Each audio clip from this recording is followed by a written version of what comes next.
नहीं नहीं, रिजिडिटी नहीं, फ्लेक्सिबिलिटी होगी भाई। अगर लीडर की जो क्वालिटी है वो फ्लेक्सिबिलिटी, इंस्पायर करना दूसरों को, अकाउंटेबिलिटी लेना, है ना, कि जब अगर कुछ गड़बड़ हो रहा है तो आप अकाउंटेबल हैं, और अगर कुछ अच्छा हो रहा है तो टीम को आप श्रेय देते हैं, ये एक अच्छे लीडर की निशानी है।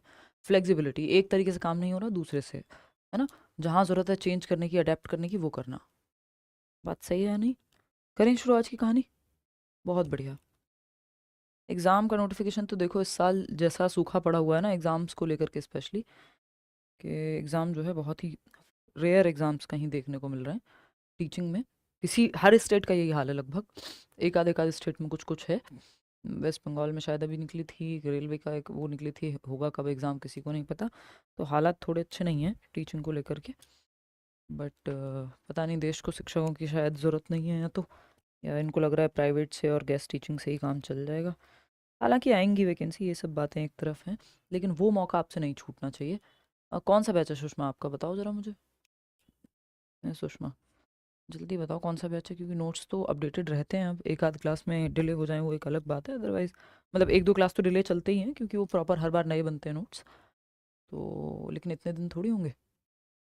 यहीं पूछना पड़ेगा प्रियंका, है ना। डाउट की थोड़ी सी समस्या तो देखो रहती है, तभी ऑनलाइन फिर उतना चीप भी है।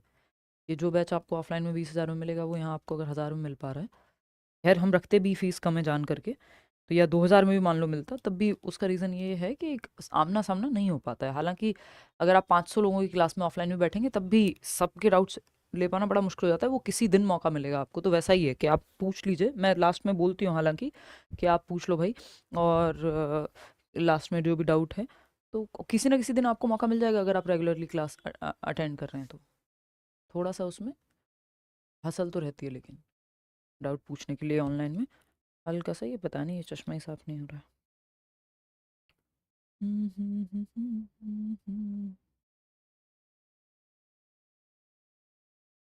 एनीवेज, तो कहानी कुल मिला के ये है कि हमको लग रहा है कि एक, पूछो सृष्टि, फटाक से पूछो।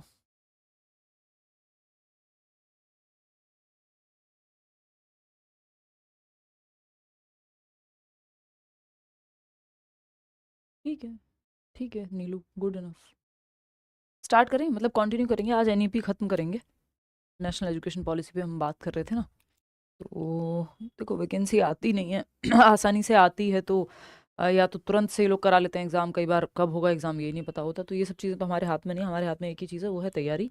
नेशनल एजुकेशन पॉलिसी 2020 पे हम चर्चा कर रहे थे लास्ट क्लास में, आपको याद होगा। और ये क्वेश्चन हमने किया था, if I remember correctly, what should the holistic 360 degree multi dimensional progress card. तो 360 डिग्री प्रोग्रेस कार्ड में बच्चे का जो है ये देखना है आपको कि सभी तरह के जो एस्पेक्ट हैं एक व्यक्ति के या बच्चे की, कॉग्निटिव मतलब उसका दिमाग भी आप जांच लें, अफेक्टिव यानी उसके इमोशंस को भी आप समझ लें, और साइकोमोटर यानी फिजिकल एक्टिविटी, ठीक है ना, जिसमें सेल्फ, पीयर और टीचर असेसमेंट की भी बात हुई थी।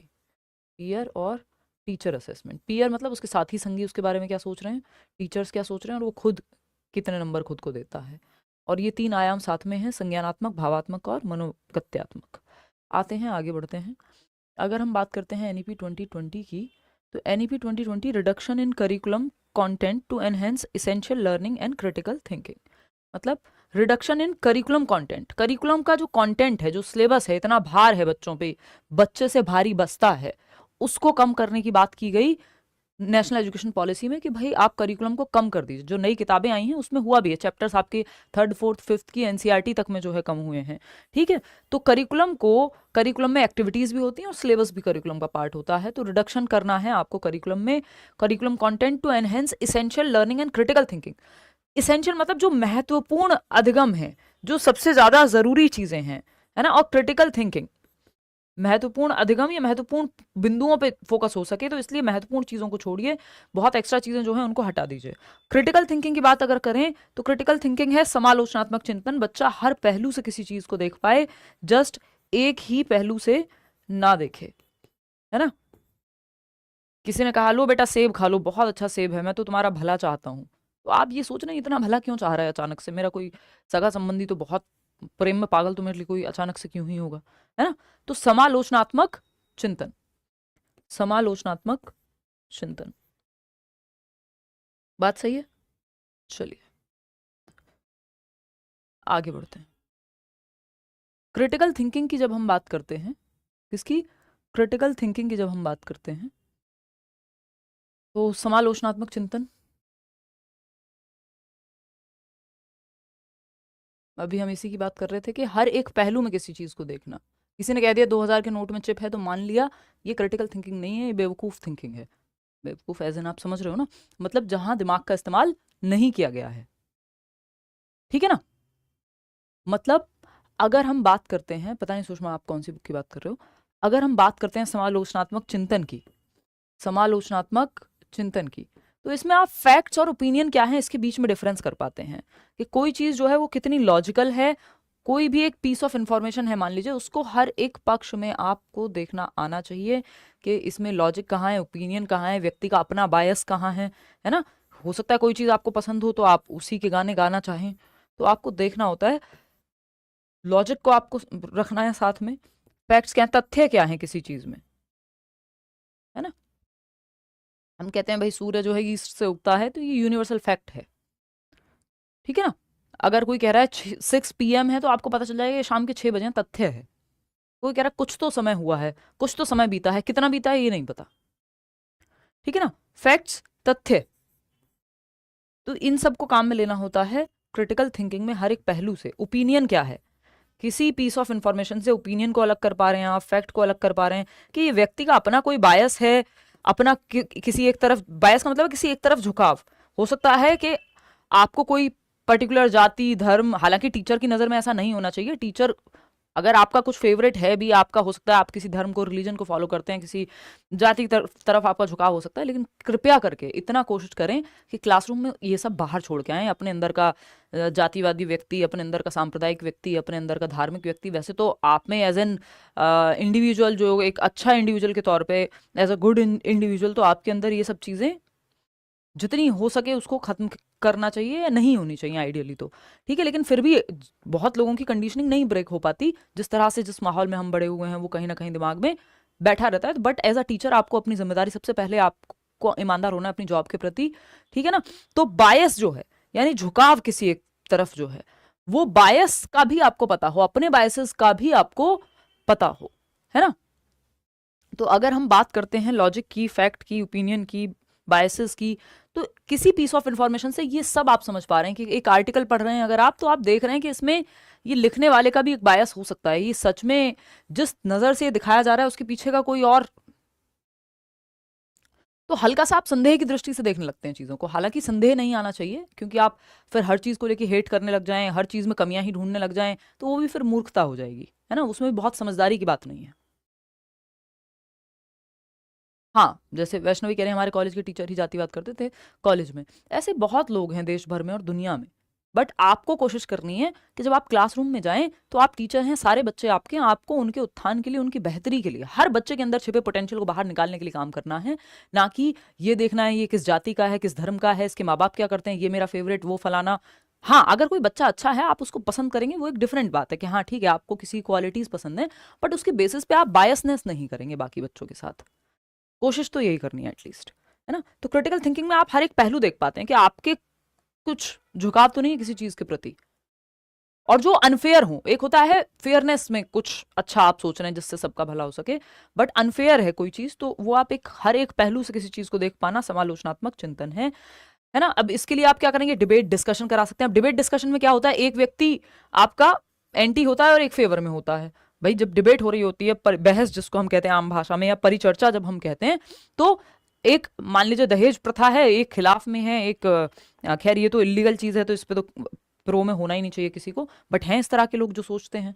तो कोई खिलाफ है और कोई साथ में है, तो वो डेविल्स एडवोकेट बना है कोई, और कोई जो है एक पॉजिटिव साइड लेकर के है।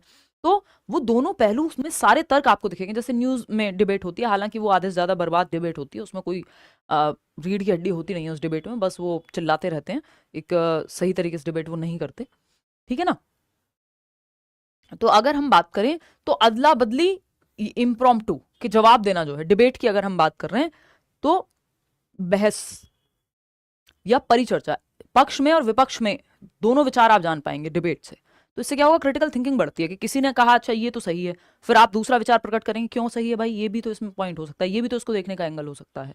तो इससे क्रिटिकल थिंकिंग आपकी विकसित होती है। बच्चे जो डिबेट में जनरली पार्टिसिपेट करते हैं तो क्रिटिकली देखने की क्षमता उनकी बढ़ जाती है। तो इसके लिए आप इम्प्रॉम्प्टू तुरंत से कोई टॉपिक दे दिया और बोलने को कह दिया उस पर, फिर चर्चा परिचर्चा हो रही है, एक व्यक्ति किसी चीज के पक्ष में है, दूसरा विपक्ष में है, ठीक। Ask your self made questions, ऐसे क्वेश्चंस बनाइए जिसमें बच्चा खुद से पूछे कि भाई क्या मैं एकदम सच्चा इंसान हूं, क्या मैं ये हूं, क्या मैं वो हूं। तो इससे क्या होगा, इससे आपका बच्चे की क्रिटिकल थिंकिंग बढ़ेगी, वो खुद के बारे में भी अवेयर होगा, खुद के बायसेस, खुद की वीकनेस, खुद की स्ट्रेंथ को भी देख पाएगा जो व्यक्ति, तभी तो वो दुनिया में भी समझ पाएगा चीजों को, ठीक है ना। गोलमोल, ये आस्किंग रिडल्स, जो पहेलियां पूछी जाती थी पहले, बहुत इसको यूज करते थे, आजकल शायद उतना चलन में नहीं है। न्यूज़पेपर से लेके और आपके जो आसपास वाले होते थे, मेरे नाना जी पूछ लेते थे पहेलियां, है ना। तो वो पहेलियां क्या थी, वो थोड़ा सा आपकी क्रिटिकल थिंकिंग को बढ़ावा देती हैं, ठीक है ना। गैप फिल इन, यानी गैप भरने के लिए कोई आपने दे दिया तो उसमें भी आपको सोचना पड़ेगा, फिल इन द ब्लैंक के लिए भी पूछो तो समझें। क्रॉस क्वेश्चनिंग, क्रॉस क्वेश्चनिंग, बच्चा, टीचर ने कुछ बताया, बच्चे ने कहा कि मैम मेरा एक सवाल है, तो इससे क्रिटिकल थिंकिंग बढ़ती है कि आप हर एक पहलू से किसी चीज को देख पा रहे हैं, पक्ष विपक्ष, हर एक पक्ष में आप देख पा रहे हैं चीजों को, फिर एक कंक्लूजन पे कहीं पहुंच रहे हैं, हो सकता है कई बार कंक्लूजन पे पहुंच भी ना पाए क्योंकि इतने सारे मुद्दे खुले हुए रह जाएंगे उसमें।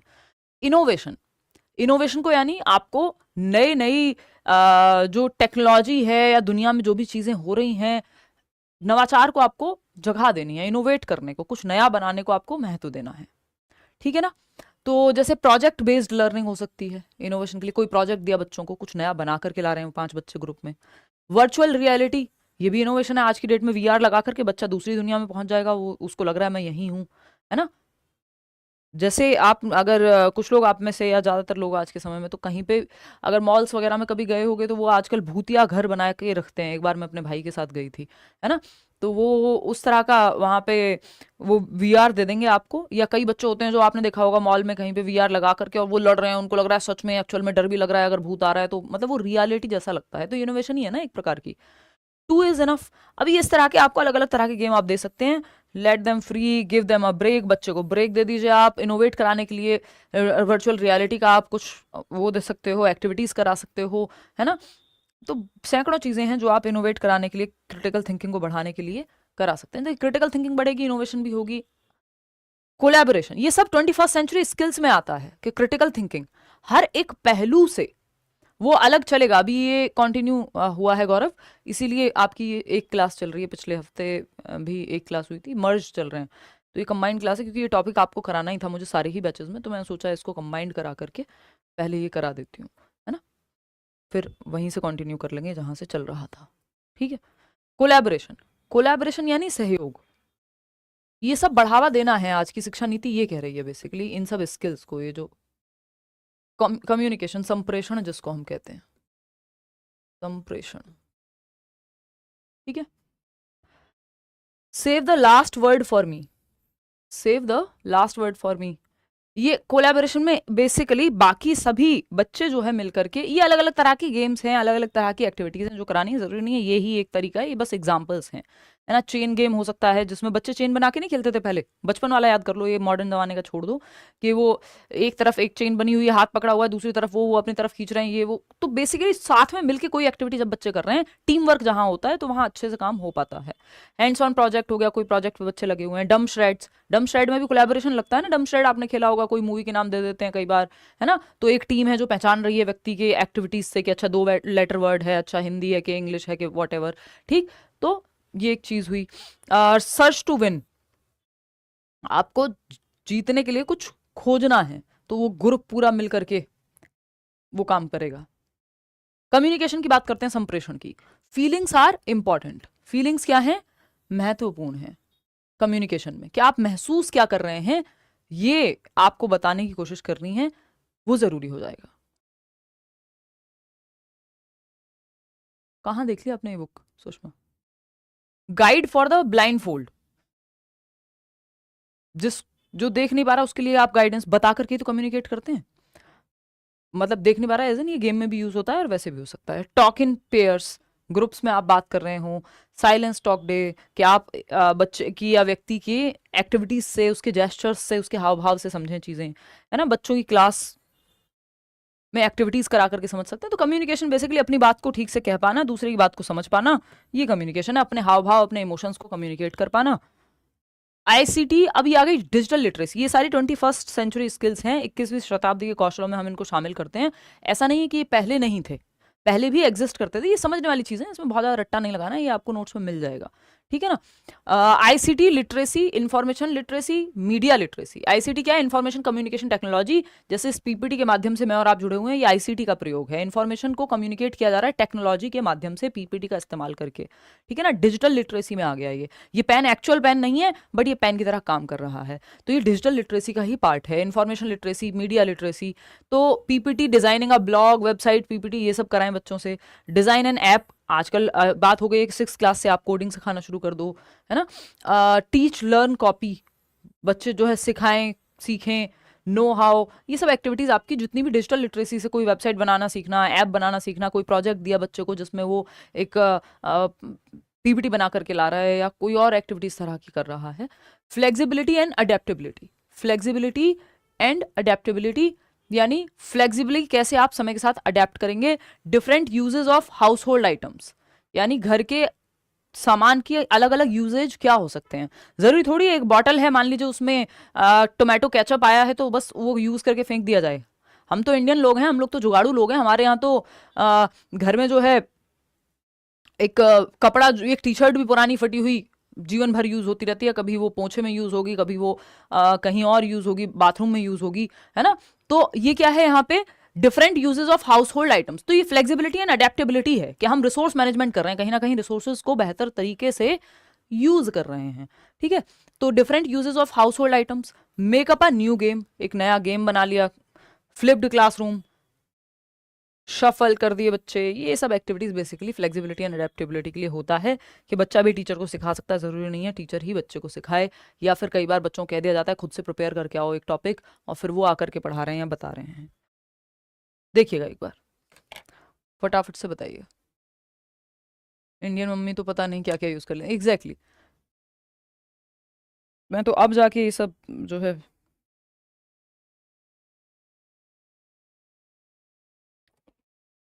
मतलब वेस्ट तो नहीं करती हूँ, चाहे वो पुरानी चीज़ें तो हाउस हेल्प को दे दी, कुछ और कपड़े हैं तो किसी को दे दिए टाइप्स।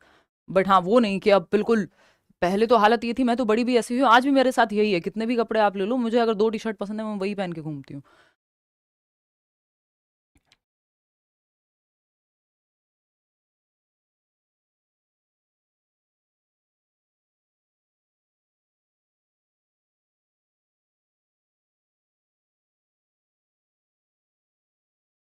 सुधा कह रही हैं कि नेगेटिव पीपल मिलते हैं, सारे एक एक नेगेटिव बात बोलते हैं और मैं डिमोटिवेट हो जाती हूँ। देखिए एक बात याद रखिए, एक तो कोशिश करिए जब आप तैयारी के दौर में हैं, है ना, तो नेगेटिव लोगों से थोड़ा बच के ही रहें।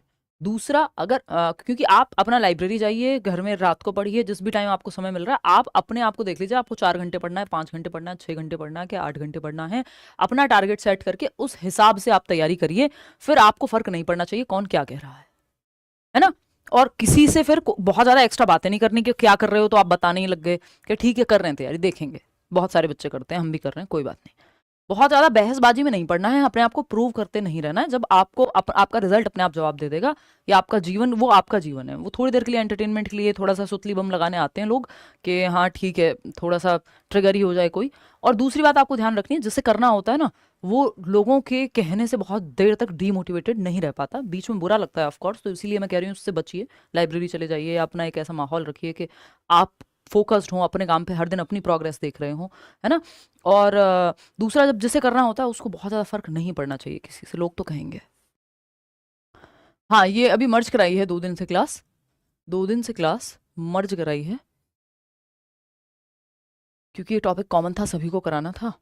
चलिए देखिए, तो अगर हम बात कर रहे हैं यहाँ, the shift proposed in national education policy 2020, एक तरह की शिफ्ट है जो प्रपोज हुई है, यानी बदलाव है जो प्रस्तावित हुआ है नेशनल एजुकेशन पॉलिसी में। वो कौन सा बदलाव है, फटाक से आप बताएंगे।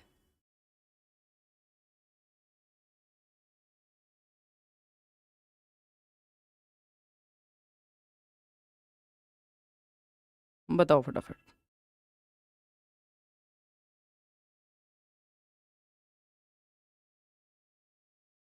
रिलेटिव्स बहुत जेलस करते हैं, करने दो, आपको क्या पड़ी है उनकी। बोलती हूँ नेहा टीम को।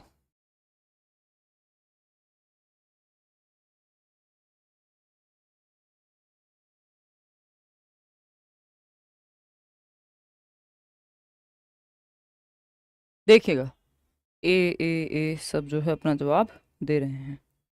1 मिनट अभी कंटिन्यू करेंगे।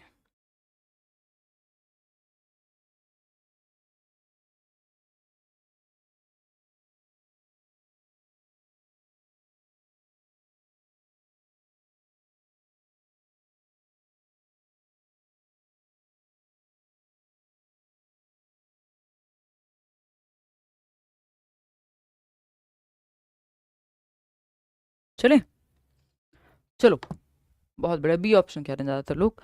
द शिफ्ट से लचीलेपन की तरफ ले जाना। देखिए, फ्लेक्सिबिलिटी की तरफ जाना हमेशा अच्छी बात होती है, तो ये तो बात ठीक है। अच्छा, इससे पहले हमने अभी पढ़ा था जो हम कह रहे थे कि फ्लिप्ड क्लासरूम और ये सब, तो क्योंकि एक जगह पे पूछा जा चुका है तो मैं आपको बता देती हूँ, मुझे क्लिक कर गया। फ्लिप्ड क्लासरूम, फ्लिप्ड क्लासरूम, तो फ्लिप्ड क्लासरूम बेसिकली होते हैं कि सिर्फ ये रोल नहीं होगा कि टीचर लेक्चर दे रहा है और आप सुन रहे हैं। फ्लिप्ड क्लासरूम में आप आउटसाइड द क्लासरूम या आप होमवर्क के तौर पे क्या करके आते हैं, रिसर्च करके आते हैं आप अपनी। आउटसाइड द क्लासरूम आप प्रेपरेशन करके आते हैं, आपको कोई टॉपिक दिया जाएगा, कोई एक्टिविटी दी जाएगी, वो परफॉर्म करके आएंगे, है ना। पहले से रीड करके आएंगे, रिसर्च करके आएंगे, आजकल इंटरनेट है, बुक्स हैं, किसी से पूछना है, कोई सर्वे करना है, जो भी करके आना है, आप बाहर चीज़ें करके आते हैं। बच्चा, उसको एक टास्क दिए जाएंगे, टास्क दिया जाएगा, और बच्चे बैठ करके फिर क्लासरूम के अंदर क्या है, डिस्कशन होगा, डिस्कशन होगा, डिबेट होगा, प्रॉब्लम सॉल्विंग होगी, टीचर भी उसमें इन्वॉल्व होगा। तो ये फ्लिप्ड क्लासरूम है। नॉर्मल ट्रेडिशनल क्लासरूम क्या है, टीचर है वो ज्ञान दे रहे हैं, और फ्लिप्ड क्लासरूम क्या है, यहाँ बच्चे अपनी अपनी तैयारी करके आ रहे हैं, अपना अपना डेटा पढ़ के आ रहे हैं, और उस पर फिर चर्चा हो रही है। ये बाहर के देशों में बहुत यूज होती है ना। तो फ्लिप्ड क्लासरूम में सब अपने अपना पर्सपेक्टिव यहाँ दे रहे हैं, उनके पास पढ़ के आए हैं, उनके पास डेटा है, और फिर आकर के चर्चा हो रही है, तब एक कंक्लूजन पे पहुंचेंगे। फॉर्मेटिव टू सबमेटिव कभी नहीं जाते हम, सबमेटिव टू फॉर्मेटिव जाते हैं, क्योंकि फॉर्मेटिव असेसमेंट क्या है, जब आप सीसी पढ़ेंगे, जितने लोग पढ़ चुके हैं उनको पता ही है कि फॉर्मेटिव एक्टिविटी बेस्ड होता है ज़्यादातर, सबमेटिव थोड़ा सा पेपर पेंसिल बेस्ड हो जाता है। कॉन्सेप्चुअल, जैसे आपके ईयरली एग्जाम्स या बोर्ड एग्जाम्स सबमेटिव का पार्ट है, वहीं कोई एक्टिविटी या कोई क्विज कराई जा रही है तो वो फॉर्मेटिव का पार्ट है, तो हमें फॉर्मेटिव की तरफ जाना है। Conceptual understanding to learning for exams उल्टा होता है, लर्निंग फॉर एग्जाम से शिफ्ट करना है कॉन्सेप्चुअल अंडरस्टैंडिंग पे, कि कॉन्सेप्ट क्लियर हो, बजाय कि सिर्फ एग्जाम के लिए पढ़ने के। मल्टी डिसिप्लिनरी, मल्टीपल टॉपिक्स को, मल्टीपल सब्जेक्ट्स को आप एक तरह से इंटीग्रेट करके सीखें। ये रिजिडिटी से मल्टी डिसिप्लिनरी या रिजिडिटी से फ्लेक्सिबिलिटी की ओर जाना होता है, उल्टा नहीं करना होता कि कठोरता की ओर कोई नहीं जाता, लचीलेपन की ओर जाते हैं। आजकल की दुनिया लचीलेपन की ओर है, फ्लेक्सिबिलिटी आ रही है लोगों के थॉट से लेके कपड़ों तक में। स्टैंडर्डाइजेशन टू फ्लेक्सिबिलिटी, यानी मानकीकरण से लचीलेपन की ओर, मानकीकरण से लचीलेपन की ओर, स्टैंडर्डाइजेशन टू फ्लेक्सिबिलिटी, यानी जो मानकीकरण है कि इतने नंबर का ये पेपर होगा, ये ऐसे पैटर्न सेट है, उसमें सिस्टम में फ्लेक्सिबिलिटी लाना।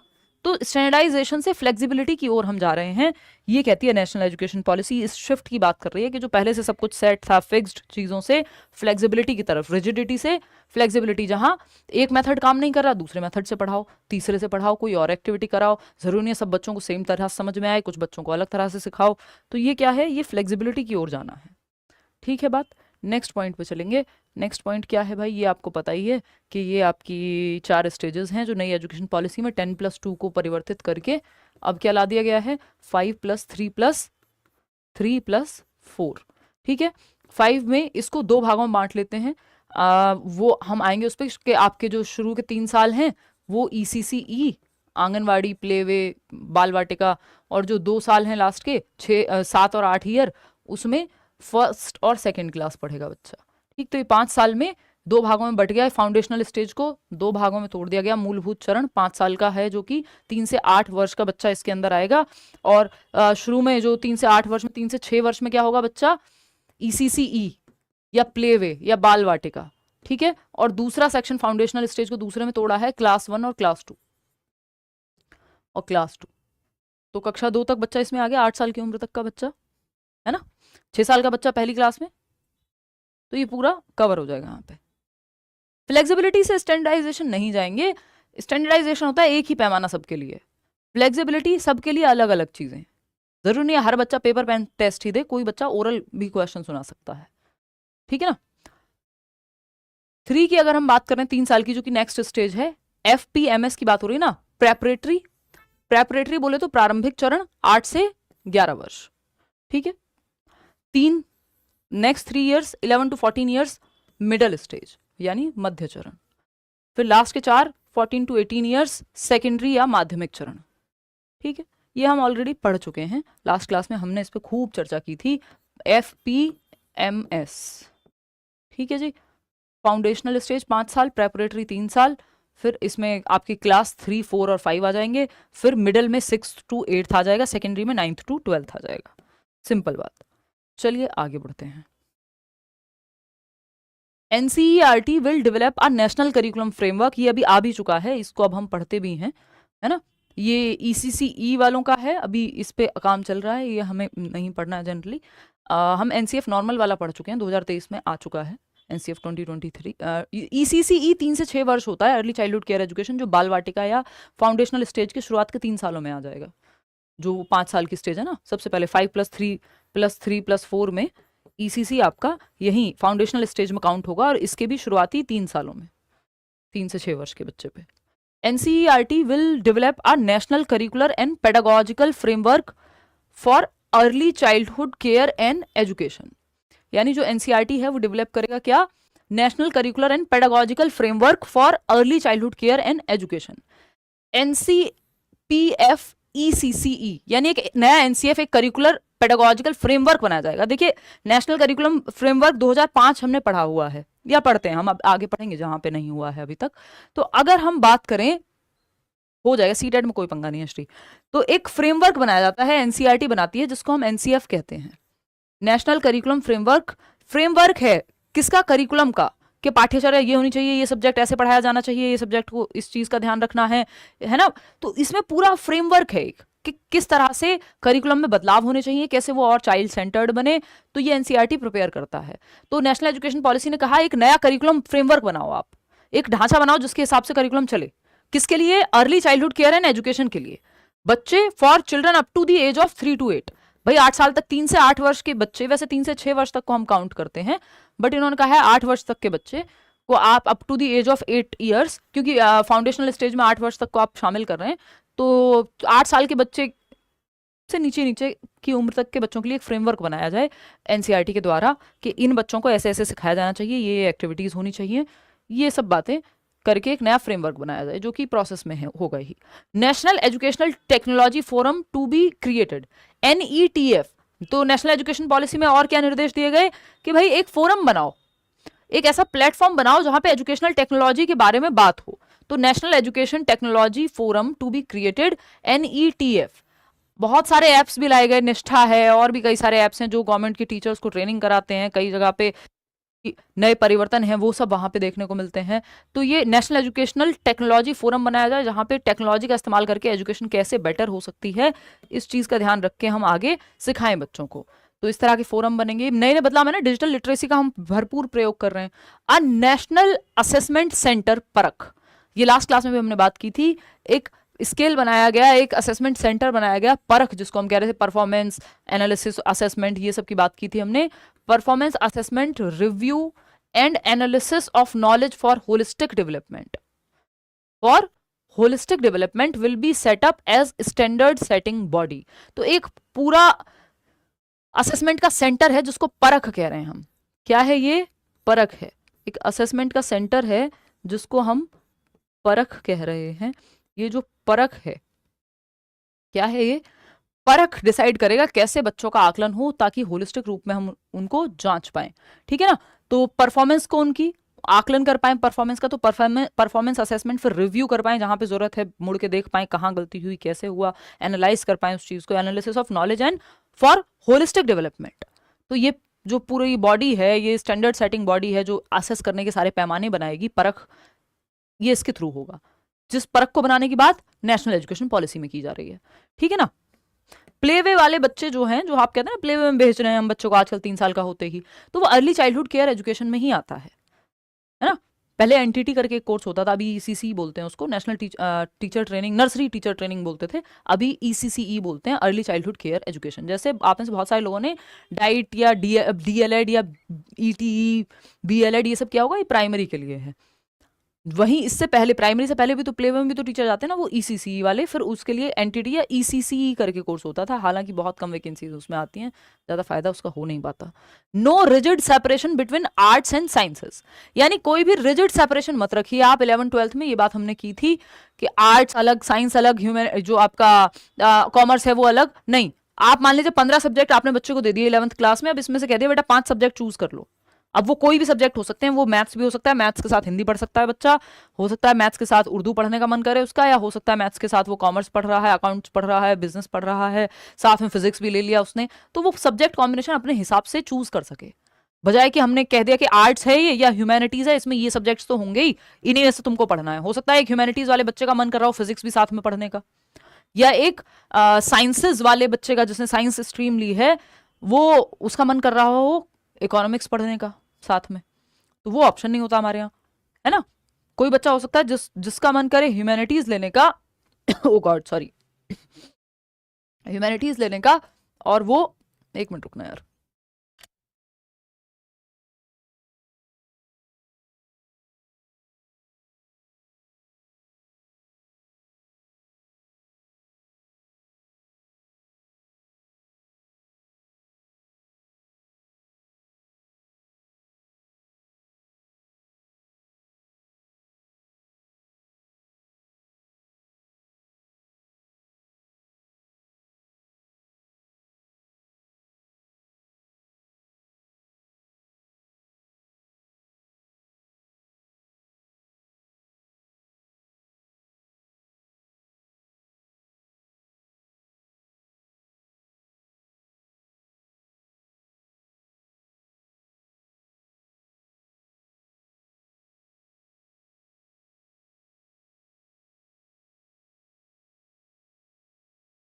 Every child will come out of school adapt in at least one skill. ये बहुत ही प्यारी बात है, बहुत ही इंपॉर्टेंट सा पॉइंट है कि नेशनल एजुकेशन पॉलिसी ये कह रही है हर एक बच्चा जब स्कूल से बाहर निकले तो वो पारंगत हो, अडेप्ट हो।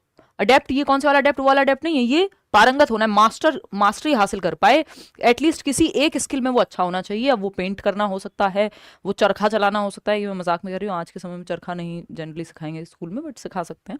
और कोई स्किल हो सकती है, हो सकता है कारपेंट्री वो कर पाए, है ना, कोई बहुत अच्छी टेबल कुर्सी बना पाए, ये भी स्किल है ना। तो एटलीस्ट किसी एक स्किल में, हो सकता है कम्युनिकेशन में बहुत अच्छा हो सकता है कोडिंग में बहुत अच्छा हो सकता है एडिटिंग में बहुत अच्छा हो, 50 चीजें हैं।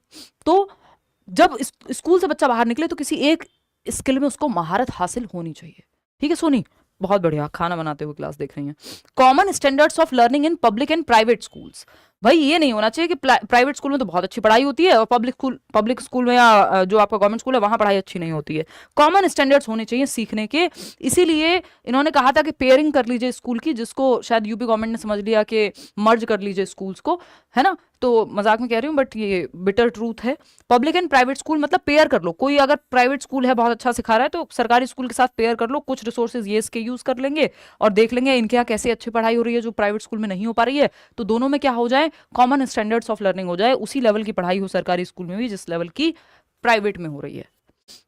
Universalization of early childhood care of education, यानी जो हम कहते हैं राइट टू एजुकेशन एक्ट है, जो कक्षा 1 से 8वीं तक के बच्चों को फ्री एंड कंपलसरी एजुकेशन देने की बात करता है। यानी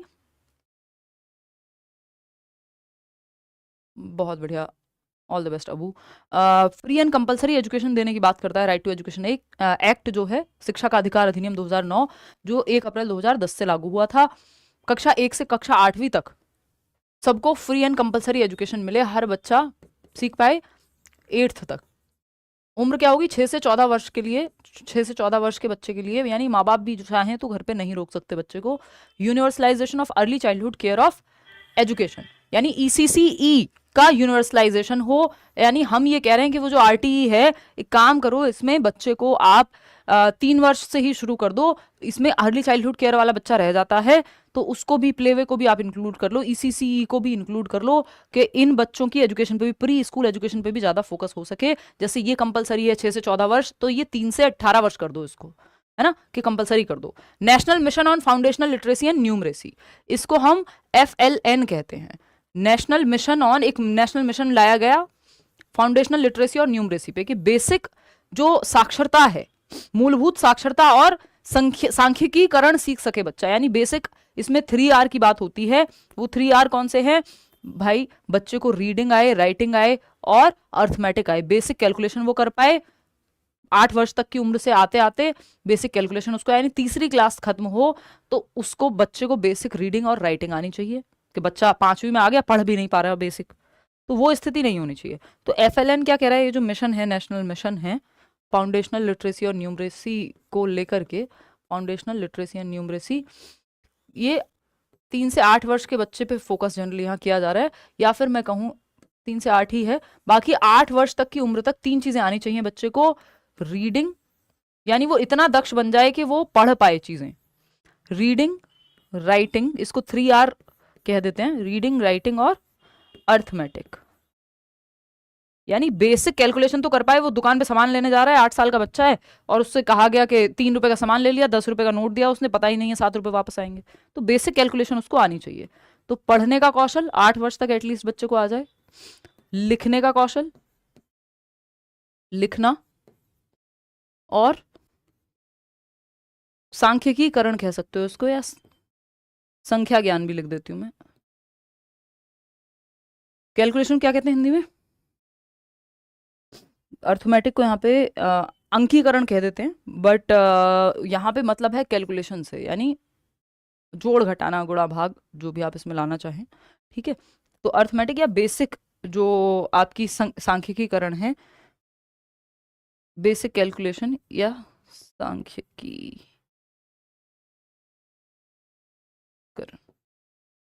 ठीक है जी। तो ये अर्थमेटिक आ जाए इसमें, रीडिंग, राइटिंग, अर्थमेटिक, ये तीनों चीज़ें आ जाएं, पढ़ना, लिखना और सांख्यिकीकरण, ये 3 चीज़ें आप देख पाएँ।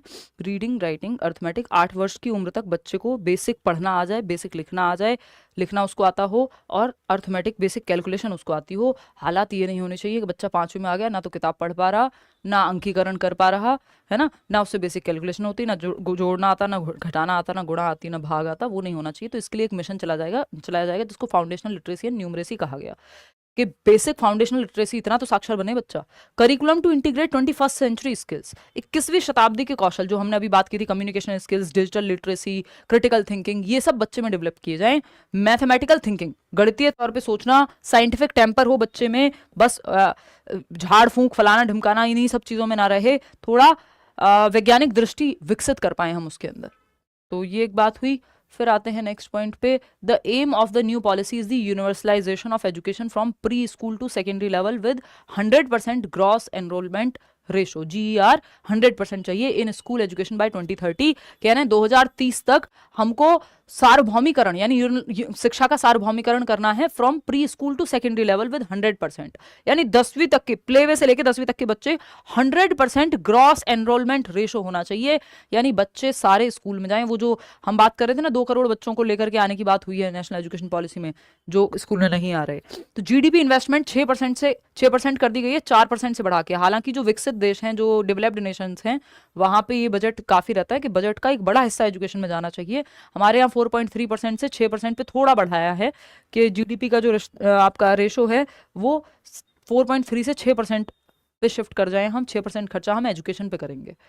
अब आता है SEDGs ग्रुप बनाए इन्होंने, यानी socially and economically disadvantaged groups, सामाजिक एवं आर्थिक रूप से अलाभान्वित बच्चों के लिए कुछ ग्रुप्स बनवाए गए। वो मिलेंगे, सारी यूनिट्स के मिल जाएंगे उपासना, ठीक है ना। Socially and economically disadvantaged groups, वो अलग से होगा, वो वहीं से कंटिन्यू होगा जिन बैचेस में डेवलपमेंट चल रहा था, डोंट वरी, है ना। ये बीच में एक नया टॉपिक था जो सबको साथ में कराना था। तो सामाजिक एवं आर्थिक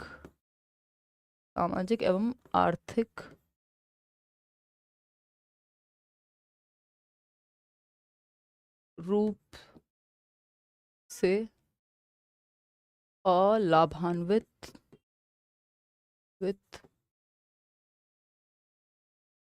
लोगों के लिए समूह। बात ठीक है या नहीं? ठीक है। जेंडर आइडेंटिटीज, अब इसमें जेंडर आइडेंटिटीज हो सकती है। एक व्यक्ति, आपने सत्यमेव जयते आता था पहले आमिर खान का जब हम छोटे थे थोड़े, आपको याद होगा तो, और कोई बात नहीं, वहां से भी देख लेना, वो भी देख लेना। जेंडर आइडेंटिटीज यानी लैंगिक पहचान। हो सकता है एक व्यक्ति का जो शरीर है, यानी किसी का जन्म जो है पुरुष के तौर पे हुआ है, लेकिन वो महसूस अपने आप में स्त्री के जैसा करता है, तो ये जेंडर आइडेंटिटी होगी कि वो कैसे आइडेंटिफाई करता है अपने आप को। तो he can be a male biologically, but he can feel like a women or a girl inside him. तो ये जेंडर आइडेंटिटी हो गई। हालांकि हमारे जैसे देशों के लिए जो इतने विकासशील हैं, अभी धीरे धीरे ये सब चीजें इंट्रोड्यूस हो रही हैं, तो ये पॉसिबिलिटी है ना। कोई लड़की के शरीर में होकर के उसको लग सकता है वो लड़कों जैसा महसूस कर सकती है। देखिए, लड़कों जैसा रहना जिसको हम टॉम बॉय कह देते हैं, that is a different thing. That doesn't necessarily mean कि उसको लड़कों जैसा फील भी होता है। शी लाइक सर्टेन थिंग्स जो जेंडर, पहली बात तो ये जैसा जो बनाया है एक्टिविटीज के, बाइक चला रही है या छोटे बाल रख रही है, तो ये समाज नहीं बनाया ना, ये समाज के द्वारा निर्मित है। तो ये जैसा, पहली बात तो इसमें स्टीरियोटाइप आ जाता है। दूसरा ये कि जरूरी नहीं है वो लड़की वैसा महसूस करती हो लड़के जैसा, लेकिन जेंडर आइडेंटिटी में ऐसा भी हो सकता है कि आपका शरीर कुछ और है बायोलॉजिकली, बट आप फील कुछ और करते हैं। That can be possible. तो लैंगिक पहचान, तो समाज तो बहुत अच्छा नहीं ट्रीट करता है ऐसे लोगों को, डिसएडवांटेज, हाशिए पे ही आ जाते हैं लोग भी। तो लैंगिक पहचान, सोशियो कल्चरल आइडेंटिटीज, सामाजिक सांस्कृतिक पहचान, किसी जाति संप्रदाय के आधार पे अलग थलग किया गया है जिन लोगों को, वो इसमें हो सकते हैं। जोग्राफिकल आइडेंटिटीज, कोई बिहार से आता है उसका मजाक उड़ाया जा रहा है मान लीजिए, तो उसके, इन सब के लिए एक ऐसा ग्रुप बनाओ जो वंचित हैं किसी भी रूप में, उनको उनके उत्थान के लिए ग्रुप्स बनाए गए हैं जो हाशिए पे हैं। किसी ऐसी जाति माइनॉरिटी से आ सकते हैं, ऐसे संप्रदाय से आ सकते हैं जिसको बहुत अच्छा नहीं माना जाता। लोग अपने सरनेम भी ऐसे न्यूट्रल से या कुछ भी रख लेते हैं या नहीं रखते हैं कई बार, ताकि उनको उनके साथ भेदभाव ना हो ना। खैर, डिसेबिलिटीज, खैर सरनेम मेरे लिए उतना बड़ा विषय नहीं है। डिसेबिलिटीज यानी दिव्यांगता वाले लोगों को भी हाशिए पे रखता है समाज, लाभान्वित है वो भी किसी ना किसी आधार पे, सोशियो इकोनॉमिक कंडीशंस के आधार पे हाशिए पे रख सकता है समाज। यानी सामाजिक आर्थिक स्थिति, अगर बहुत गरीब व्यक्ति है तो गरीबी तो जितना उसको मारती है समाज उससे ज़्यादा मारता है। मतलब उसके साथ गलत व्यवहार या उसका कॉन्फिडेंस से लेके उसकी फ्रीडम से लेके बहुत जर्जर हालत हो जाती है। क्यों? क्योंकि आपका समाज जो है सेंसिटिव नहीं है, बिल्कुल भी संवेदनशील नहीं है। इज्जत उसी की हो रही है जिसके पास पैसा है ना। और ये आप अपने आसपास देख लेंगे अपने रिश्तेदारों में, है ना, कि कैसे लोग बदलते हैं। मैं तो कम एज में ये पैसा और थोड़ा बहुत फेम जो भी आप कह लीजिए एक्सपीरियंस किया है। लोग ऐसी इतनी फर्जी इज्जत आपको देने लगते हैं जो, अगर आप सही इंसान हैं तो मेरे को तो लगता है यार क्यों, ये तो आप असली में हो ही नहीं ना, ये एक्टिंग क्यों कर रहे हो, क्या जरूरत है इसकी। तो कहानी ऐसी है। तो इन सब के लिए ऐसे ग्रुप्स बनाए गए, socially and economically disadvantaged groups, SEDGs जिनको हम कह रहे हैं, जिसमें जो जेंडर आइडेंटिटी से जूझते हुए लोग हैं, सोशियो कल्चरल आइडेंटिटी के आधार पर अलग थलग किया गया है, जोग्राफिकल आइडेंटिटीज़ के आधार पर उनके साथ भेदभाव हुआ है, डिसेबिलिटी है, कोई सोशियो इकोनॉमिक कंडीशन है कोई जिसके आधार पर समाज ने हाशिए पर रखा है, तो इन सब के लिए एक अलग ग्रुप बनाओ जिससे उत्थान हो सके, जिससे इनको हम एम्पावर कर सकें। समझ रहे हैं बात को? क्या कर सकें? एम्पावर कर सकें। बात सही है या नहीं है? बताओ फटाफट से बताओ। ये कमेंट्स ही गायब हो गए आपके, पता नहीं आज इन्होंने ऐप में ना कुछ चेंजेस हुए हैं। तो ये सोशली एंड इकोनॉमिकली डिसएडवांटेज जो ग्रुप्स बनेंगे उसके अंदर ये सारे लोग जो किसी भी आधार पे अलाभान्वित हैं या हाशिए पर हैं, इनको शामिल किया जाएगा। बात सही है या नहीं है? नेक्स्ट है recognising, identifying and fostering the unique capabilities of each individual. यानी पहचानना, आइडेंटिफाई करना, फोस्टर करना, उसको बढ़ावा देना किसी भी व्यक्ति में जो यूनिक, या किसी भी बच्चे में जो यूनिक उसके अंदर कैपेबिलिटीज हो सकता है कोई म्यूजिक में बहुत अच्छा करने की क्षमता रखता हो, उस बच्चे को पहचानना। वो किसी को स्पोर्ट्स में बहुत इंटरेस्ट हो, कोई मैथ्स में बहुत अच्छा हो सकता है, कोई किसी और चीज में अच्छा हो सकता है, तो आपको बच्चे को बढ़ावा देना, उसके अंदर की क्षमताओं को पहचानने का काम टीचर का है है ना। ये नहीं कि बस जो बच्चा टॉप कर रहा है वही उसी पे ध्यान है आपका। Respect for diversity and respect for the local context. Local context मतलब जो भी आसपास का जो संदर्भ है, बच्चा जिस माहौल से आ रहा है उसको महत्व देना है, और डाइवर्सिटी के लिए रिस्पेक्ट रखनी है कि कोई आपसे अलग है तो वो खराब है, ये बेवकूफों वाली सोच है, बहुत समझदारी की सोच नहीं है। दुनिया में भिन्नता नहीं होगी तो रंग खत्म हो जाएंगे। यूनिटी इन डाइवर्सिटी की बात हमारा संविधान भी करता है, विविधता में एकता, ठीक है ना बात। फुल इक्विटी एंड इंक्लूजन, यानी आप समता के आधार पे, नीड के आधार पे लोगों को अगर रिजर्वेशन देना है तो वो भी दे रहे हैं। बच्चों को किसी को महत्व देना है, किसी को देखने में दिक्कत है तो उसको आगे बिठाओगे ना, ये इक्विटी है, ये थोड़ी कि भेदभाव कर रहे हो आप बाकी बच्चों के साथ। इंक्लूजन, इंक्लूजन सभी को समावेशित, सभी के लिए शिक्षा, एजुकेशन फॉर ऑल, हर बच्चा एक रेगुलर स्कूल सिस्टम में एक छत के नीचे बैठ करके सीख पाए, ठीक है। Curriculum and pedagogy in schools, learning should be holistic, integrated, enjoyable and engaging. यानी करिकुलम एंड पेडागोजी कैसा होना चाहिए स्कूल में, जो आपका पाठ्यचर्या है, जो पेडागोजी है, मेथड्स हैं पढ़ाने के, वो कैसे होने चाहिए, शुड बी होलिस्टिक, हर एक बच्चे के हर एक पहलू को सर्वांगीण रूप से आप एकीकृत कर पाएं, जोड़ पाएं, इंजॉयबल हो लर्निंग, एंगेजिंग हो, बच्चे का मन लगे, उसके सेंसेस, उसका दिमाग सब इन्वॉल्व हो सीखने में। तो ऐसा करिकुलम बनाया जाए जो बच्चे के पक्ष में हो। जेंडर इंक्लूजन फंड अलग से बनाया जाएगा कि भाई जो जेंडर है फीमेल्स के लिए स्पेशली उनको इंक्लूड किया जा सके, तो उसके लिए फंड बनाओ आप। KGBV अप टू ग्रेड, ये कस्तूरबा गांधी बालिका विद्यालय क्लास 12 तक, इन पे फोकस किया जाएगा। Reduction in the curriculum to, ये लड़कियों के लिए होते हैं तो उनके एम्पावरमेंट के लिए, reduction in the curriculum to core concepts, curriculum को कोर कॉन्सेप्ट्स तक ले आइए। कोर मतलब जो मुख्य विषय है, ऐसा नहीं है कि बच्चा 20 किताबें पढ़े, वो 5 पढ़े, लेकिन इंपॉर्टेंट चीजें, कोर कॉन्सेप्ट्स उसके अंदर होने चाहिए। एक क्वेश्चन है अब आपके सामने, What does national education policy propose for retention of students from socio-economically disadvantaged groups? SEDGs के लिए, socially and economically disadvantaged groups के लिए क्या प्रपोज किया है नेशनल एजुकेशन पॉलिसी ने? रोट लर्निंग प्रपोज की है, standardisation of curriculum and assessment propose किया है, performance oriented testing, relatable and meaningful curriculum. बताइए जरा क्या बात हुई थी, अभी हम बात कर रहे थे ना SEDGs के लिए, यहाँ पे कुछ चर्चा हो रही थी। कमेंट्स में आपके देख नहीं पा रही हूँ, तो आप कमेंट करना ही मत अभी, तो पता नहीं आज कुछ तो इन्होंने सिस्टम में चेंज किया है।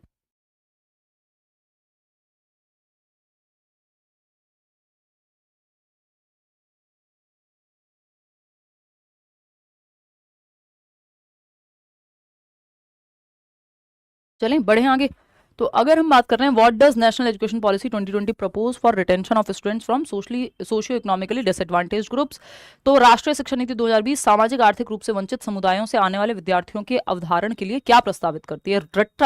रट्टाफिकेशन कोई भी पॉलिसी प्रस्तावित नहीं करेगी। Standardisation of curriculum and assessment, यानी स्टैंडर्डाइजेशन कर दो करिकुलम और असेसमेंट का, नहीं फ्लेक्सिबिलिटी लानी है। परफॉर्मेंस ओरिएंटेड टेस्टिंग के फर्स्ट कौन आ रहा है सेकंड कौन आ रहा है, परफॉर्मेंस पे फोकस करो, नहीं। रिलेटेबल एंड मीनिंगफुल करिकुलम, अभी बात हुई थी ना लोकल कॉन्टेक्स्ट का ध्यान रखिए बच्चे के, जो बच्चा अपने एनवायरमेंट से लेकर के आ रहा है उसको आधार बना करके, उसको नींव बना करके आपको सिखाना है। तो संदर्भित एवं अर्थपूर्ण पाठ्यचर्या, रिलेटेबल एंड मीनिंगफुल करिकुलम पे फोकस करने की बात आपकी नेशनल एजुकेशन पॉलिसी करेगी। बात सही है या नहीं है? कोई दिक्कत परेशानी इस बात को समझने में हो तो आप बता सकते हैं। लैंग्वेज पे क्या कह रही है जो आपकी नेशनल एजुकेशन पॉलिसी है, इस पे चर्चा हम नेक्स्ट क्लास में करेंगे, है ना। लैंग्वेज को लेके बातचीत है इसमें, फिर कुछ क्वेश्चंस हैं। नेक्स्ट क्लास एज इन परसों वेंसडे, एक ही सेशन में मिलेंगे, परसों भी मर्ज ही रखेंगे जब तक ये टॉपिक कंप्लीट हो रहा है, और आगे टॉपिक प्लान करके तो 7:30 की बजाय हम 6 बजे ही डिस्कशन कर लेंगे, ठीक है। चलिए आज के लिए इतना ही रखते हैं। कोई किसी के मन में सवाल हो तो मत पूछिएगा, क्योंकि यहाँ पे जो है कमेंट्स आपके चल नहीं रहे हैं, नहीं तो मैं इस क्लास को और थोड़ा एक्सटेंड कर देती। कोई बात नहीं, हमारे पास बहुत समय, कोई एग्जाम एकदम इमीडिएटली नहीं आ रहा है, तो आपको टेंशन नहीं लेनी है। क्लासेस हमने कंटिन्यू कर ली हैं, टेंशन आपको लेनी नहीं है, ठीक है। रिवीजन ज़रूर करते रहना है, नोट्स से पढ़ते रहना है जो भी आपको मिला है। चलिए टेक केयर, बाय बाय।